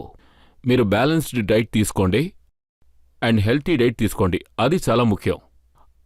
అందువల్ల మీ ఫేస్ కూడా ఫ్రెష్గా ఉంటుంది. నేను ఎక్కువ మంచినీళ్ళు తాగుతాను. నా డైటీషియన్ చెప్పారు నేను రోజుకి 4 లీటర్ల నీళ్లు తాగుతాను. సో అందువల్ల ఏమవుతుందంటే మన స్కిన్ ఎంతో ఫ్రెష్గా ఉంటుంది. మన బాడీలో 80% వాటరే ఉంది. 70-80% వాటరే ఉంది. భూమి మీద చూసుకుంటే అది 70% వాటర్ ఉంది. సో వాటర్ ఇంటేక్ అనేది ఎంతో ఇంపార్టెంట్. మనం మర్చిపోతున్నాం, తాగడం లేదు. అందువల్ల నీటిని తక్కువగా, మొదట్లో నీళ్లు తక్కువ తాగేవాళ్ళం. అది అర్థం చేసుకుని నీళ్లు తాగడం మొదలుపెట్టాక డైట్, అలాగే సరైన రెస్ట్, బాగా నిద్రపోవాలి. ఇవన్నీ మన హెల్త్కి ఎంతో ముఖ్యమైన విషయాలు.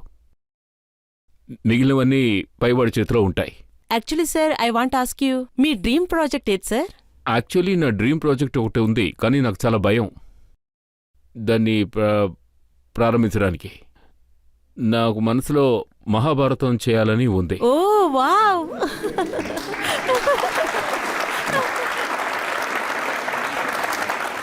కానీ అది ఎంతో అద్భుతమైన రైటింగ్ పీస్ అండ్ ఎంతో ఛాలెంజింగ్ అయింది. అది నాకు ఎంత ఇష్టం అంటే, మహాభారతం తీసుకుంటే మీరు అందులో ఏ రోల్ చేస్తారు? అందులో నేను మహాభారతంలో చూసుకుంటే ఏ రోల్ కా రోలే సాటి. నా ఫేవరెట్ క్యారెక్టర్ గురించి చెప్పాలంటే కర్ణ. కానీ ఆ రోల్ నా వల్ల చేయడం కుదరదు. ఎందుకంటే కర్ణుడు అతను 6 అడుగుల 5 ఇంచుల ఒక క్షత్రియుడు. ఆయన ఒక వారియర్. మహాభారతంలో ఒక రోలే నాకు సూట్ అవుతుంది, కృష్ణుడు.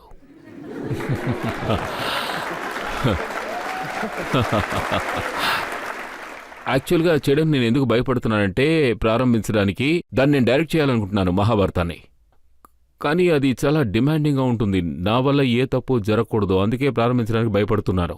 అది ఎటువంటి సబ్జెక్ట్ అంటే, దాన్ని ఈరోజు నేను చెయ్యాలనుకుంటే నా తరువాతి 20 సంవత్సరాలు, ఒక సబ్జెక్ట్ చేయడానికి ఒక 20 సంవత్సరాలు, అందులో 5 ఏళ్లు రీసెర్చ్ మాత్రం జరుగుతుంది. నేను చెప్పింది మీకు అర్థమైంది కదా? అదొక డిమాండింగ్ అయిన ఒక పెద్ద ప్రాజెక్ట్. దాన్ని తాకాలంటే నాకు భయంగా ఉంది.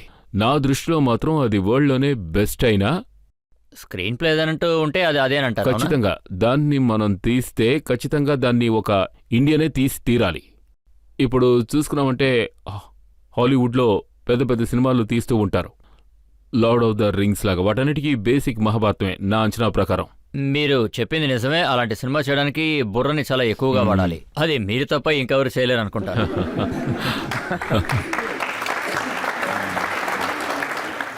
ఇప్పుడు మనం ఒక బ్రేక్ తీసుకుందాం. బ్రేక్ తర్వాత జడ్జి గారు ఇచ్చే తీర్పేంటో మనం అందరం విందాం. జడ్జి గారు ధన్యవాదాలు. మీరు చెప్పిన తీర్పు విని I'm very touched. Thank you so much.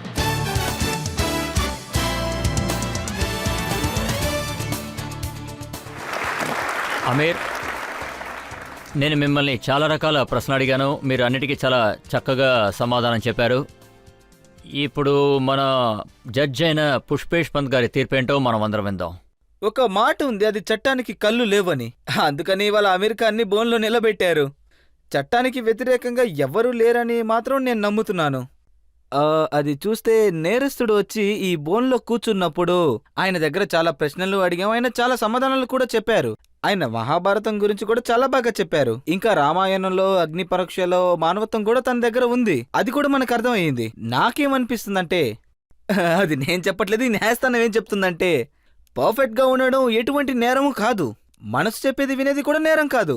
ఒకరిని గాయం చేసేంత వరకు పిచ్చివాడిగా ఉండడంలో తప్పే లేదు. నాకేమనిపిస్తుందంటే, ఒకవేళ నచ్చని విషయం నుండి దూరంగా ఉండడమే మంచిదని నేనంటాను. ఈయన సెన్స్ ఆఫ్ హ్యూమర్ కూడా చాలా బాగుంది. ఈయన సమాధానాన్ని మనం అభినందించాలి. ఈ న్యాయస్థానం ఏమనుకుంటుందంటే, ఈయన మీద మోపబడిన నేరాలని వాళ్ళందరూ కూడా ఈయన ఎదుగుదలని చూసి అసూయపడుతున్నారని చెప్పాలి. ఈయన ఒక క్రియేటివ్ జీనియస్, ఇంకా క్రియేటివిటిస్ట్. ఈ న్యాయస్థానం ఆయన్ని విడుదల మాత్రం చేయట్లేదు, ఈయన రాబోయే కళలు కూడా చాలా బాగుండాలని చెప్తుంది. మిగతా వాళ్ళందరికీ ఈయన ఒక ఉదాహరణగా ఉండాలి. ఆయన చెప్పిన విషయాలని మనం ఫాలో చేయొచ్చు.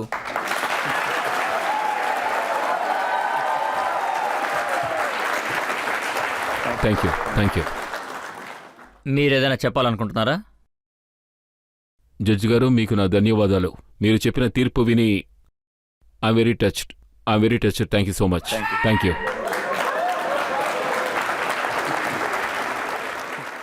ఇప్పుడు మనం చూస్తున్న ఆమీర్ ఖాన్ గారు ఎప్పుడు కూడా ఇలాగే ఉంటారన్న నమ్మకంతో, ఎప్పుడు ఆయన పట్టుదలతో ఉండాలి.